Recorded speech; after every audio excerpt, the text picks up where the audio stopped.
Welcome to Love in Life, a guide to a positive mindset. My aim is to show you that the key to a happier and more positive mind is to love the life you have. We will look at tips and tools you can use to improve your mindset, and the best thing is, we'll all be on this journey together.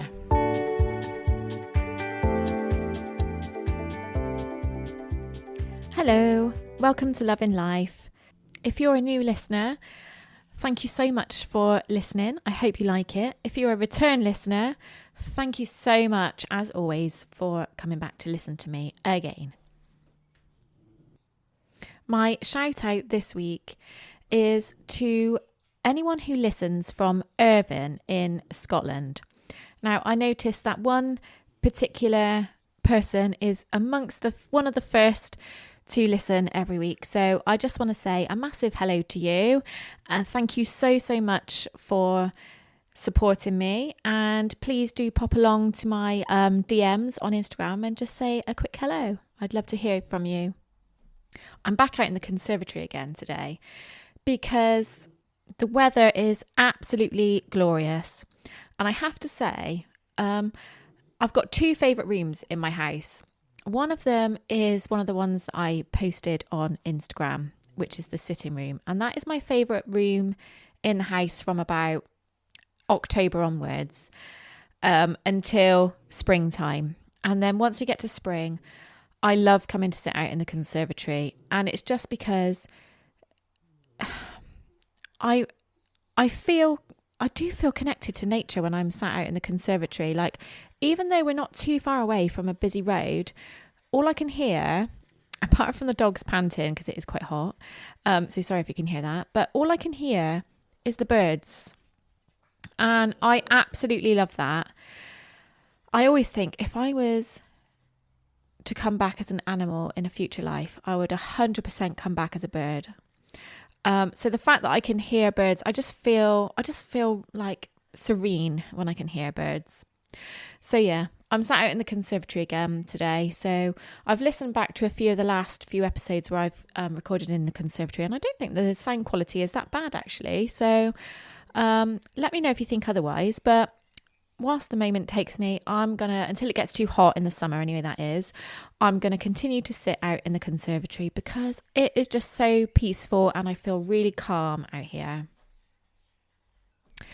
Little update on Hugo, because I know a lot of you are quite invested in the dogs, but Hugo is actually of good health at the moment. Yesterday, he did have to go to the vets. He gets this ongoing ear infection, and it turns out they've been treating the wrong bacteria after doing a swab on his ear. Anyway, they've had to flush the treatment out of his ear, which happened yesterday, and treat him with the new medication. So I'm really hoping that helps him not suffer so much, because there always seems to be something wrong with him. But he's good today. You'll be pleased to know. If you follow me on Instagram, then you might have seen that I think I might have mentioned it on here before as well, but I've been doing a menopause awareness diploma, and I've now finished that. So I'm really, really excited because that is another thing that I can add to my portfolio. I'm just loving learning at the moment. I love taking in information. I was finding a few months ago, that my brain fog, my perimenopausal brain fog was really quite bad. But I've been consciously, and I'm going to talk about this a little bit in the future, so I'm not going to go on about it too much now, but I've been making some conscious changes to try and improve my brain fog. And in the last few weeks, I have to say, I'm retaining information so much better. So I've been able to really ramp up the speed in which I've been able to complete my diploma. So I now have my certification for that, which is amazing. And because I'm enjoying learning so much, I've now signed up to another course, which I'm not going to tell you too much about at the moment because I haven't really got going on it yet.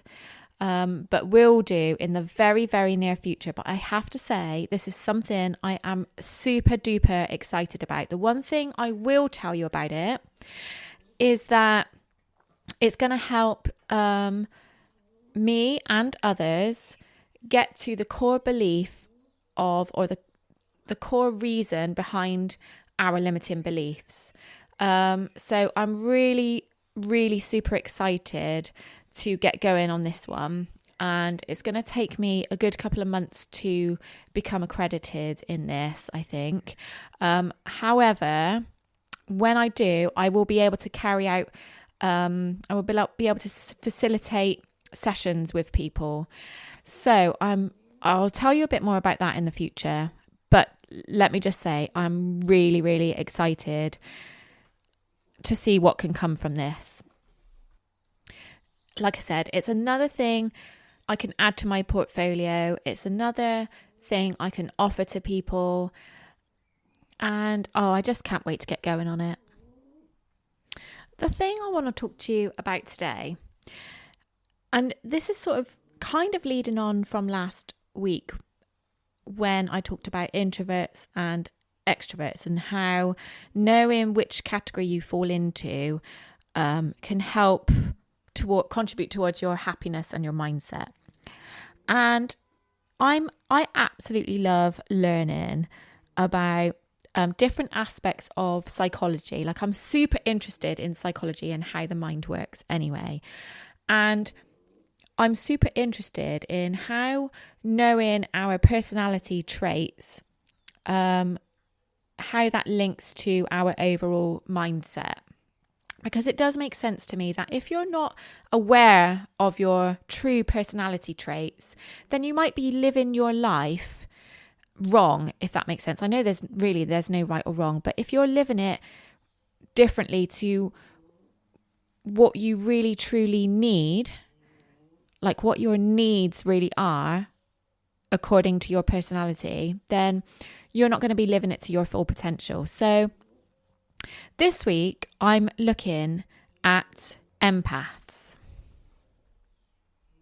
So first of all, what is an empath? An empath is someone who feels more empathy than the average person. So what is empathy? A lot of people mistakenly think that empathy is feeling sorry for somebody.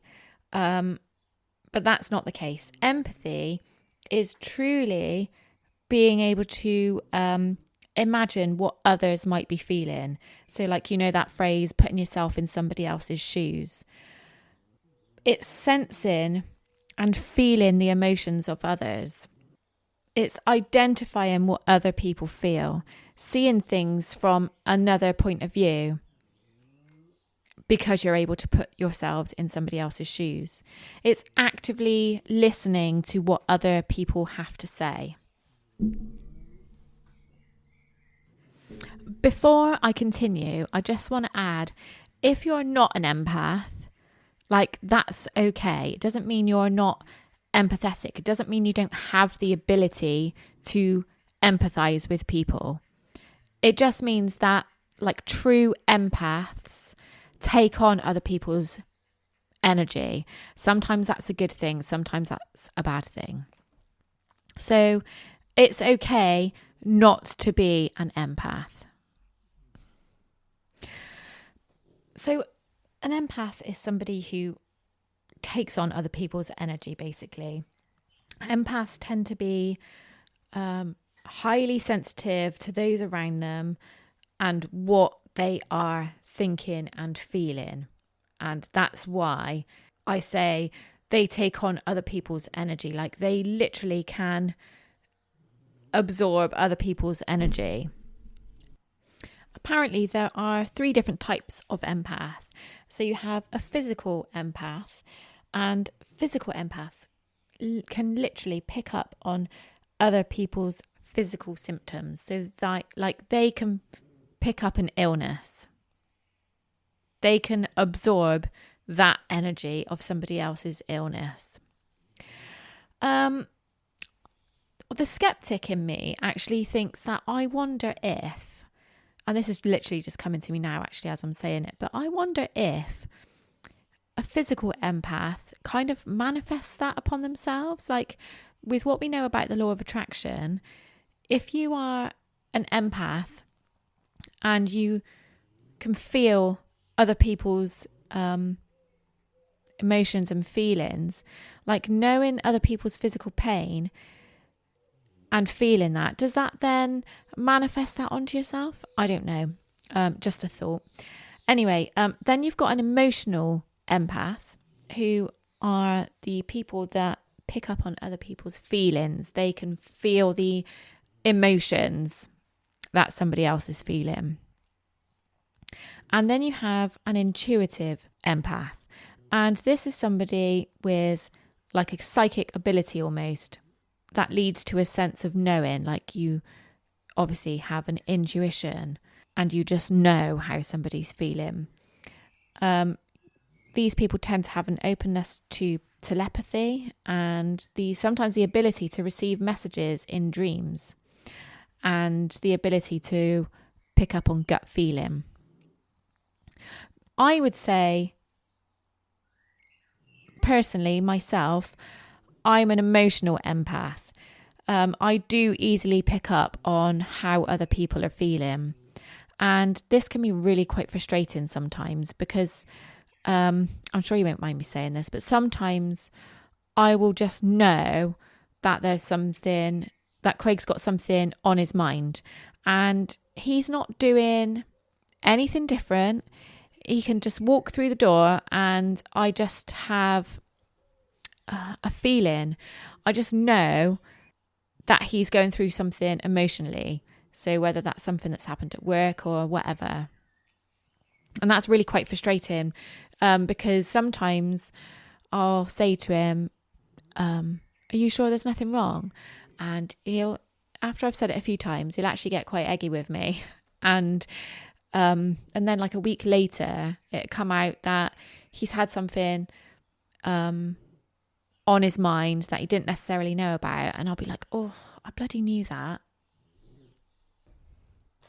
But empaths will quite often, if they're helping a friend or a family member through a particularly difficult time, they'll quite often find that they take it upon themselves. Like, not only do they take that energy on, but they try and resolve problems for other people. And sometimes it leads to not being able to stop thinking about it. And then that leads to being restless at night because you are thinking about somebody else's problems and how you can help them resolve it. And like Craig's told me in the past, when I've been helping people through difficult times, like that I then come across as different, as that I've got something on my shoulders. And sometimes I think that makes me quite difficult to be around because I'm holding other people's energy, you know? So the good things about being an empath is that you're a good friend. Not saying that non-empaths are not good friends, but if you're an empath, you do tend to be a good friend because you're a good listener.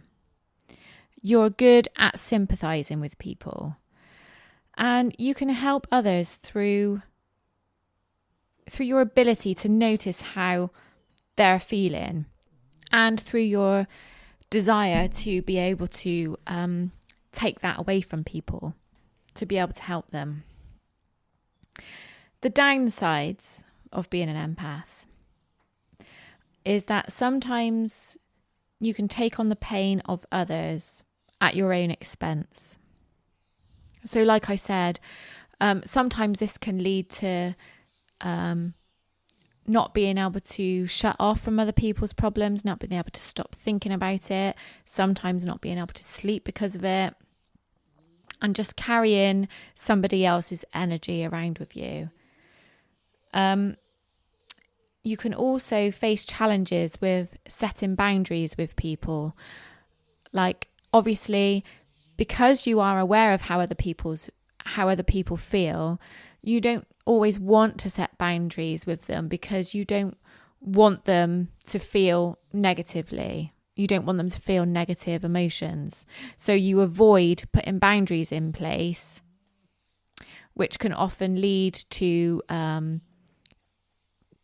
sometimes being taken advantage of, or just unnecessarily taking on too much of somebody else's energy. being an empath can lead to attracting narcissists. Obviously, because of empaths, not caring, that's not the right word, because that kind of sounds like I'm saying that people that aren't empaths aren't caring, and that's not the case.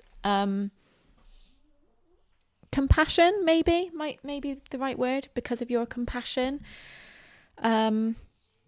this leads to you sympathizing with other people. And obviously narcissists or people with narcissistic tendencies will thrive on you feeling sympathy for them. So narcissists will like to talk about their problems a lot, and you like to listen to them and you like to try and solve them. So you're a perfect partner, if you like, for a narcissist, because you're willing to take on all that energy for them. Like, I have definitely attracted certain friends in the past where I don't know how to say this. Obviously, where I have a need to help other people. I have a need to help people solve their problems. And so people with problems tend to seek out people like that. I guess because we're so willing to show that we're there to help people out. Do you know what I mean? But I've definitely attracted people like this who are no longer in my life anymore. And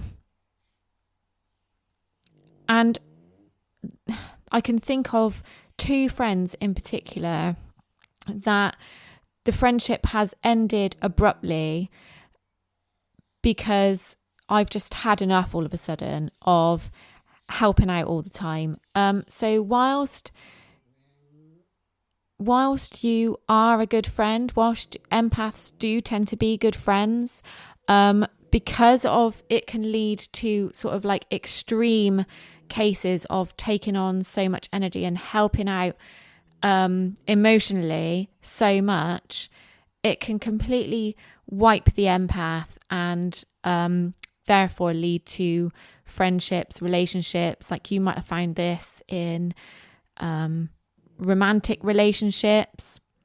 Luckily, I don't think I've ever been in a position where I've taken on sort of narcissistic romantic relationships, certainly friendships, but you might have found that you attract narcissistic relationships or narcissistic people into romantic relationships.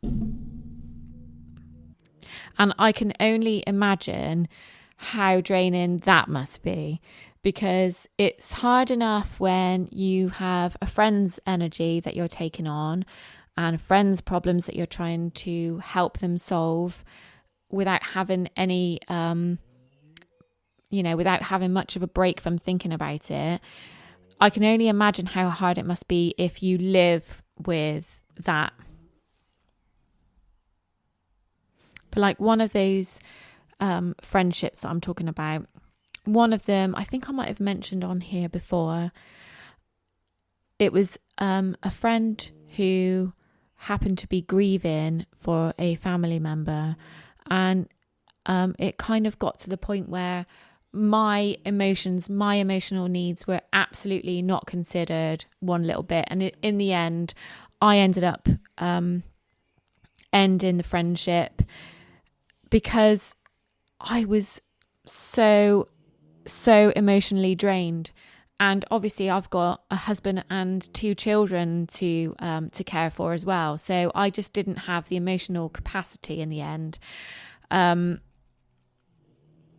And then the other friendship, I remember like this person came to me sort of asking for advice on how, like, my home life is really quite calm.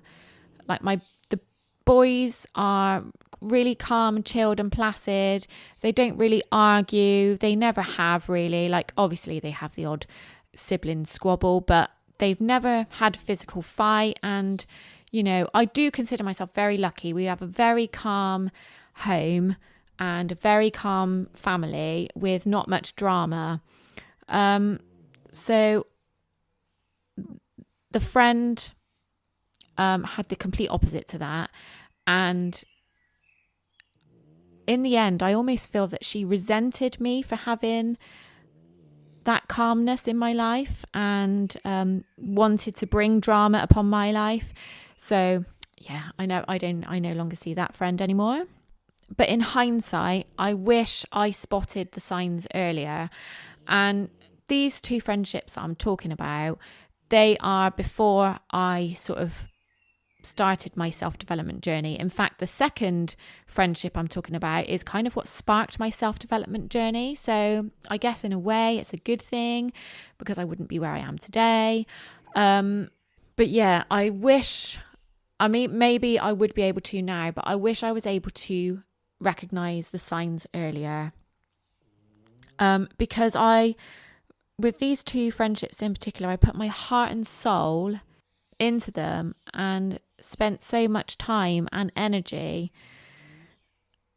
and it seems like such a waste now looking back. I don't necessarily feel taken advantage of because I offered my energy to these people, so it's certainly not their fault, but I wish I didn't offer so much energy to those people in particular. So what can we do in future to set boundaries?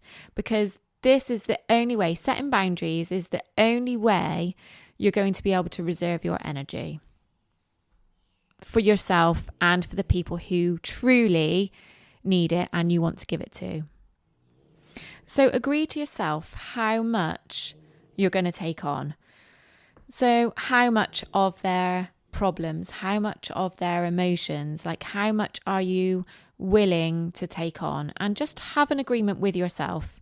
Like maybe you get to the point when you realize that you're struggling to switch off from their problems, like when you go to bed or something. Maybe that is the point where you say to yourself, this is too much now. This is where I draw the line. And just hold back a little bit.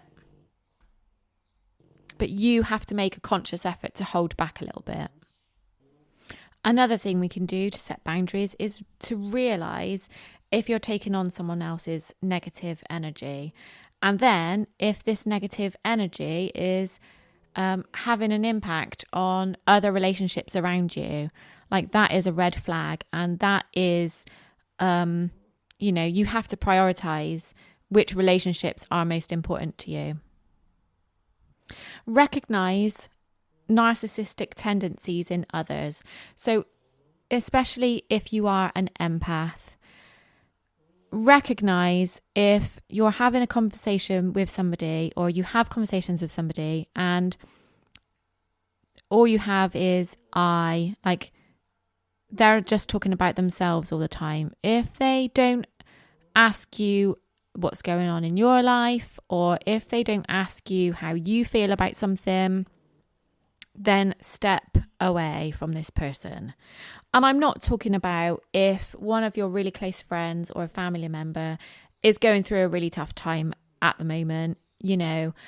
Obviously, if they're going through a particularly tough time, then they're probably going to be talking about themselves a lot. And it depends on your priorities as to who you want to allow to do this. I'm talking about if you meet a new person, if you're having a conversation or meet a new, team member at work or have a new friend, and you notice that just general conversations, they don't tend to involve you very much, then that's a bit of a warning sign, in my opinion.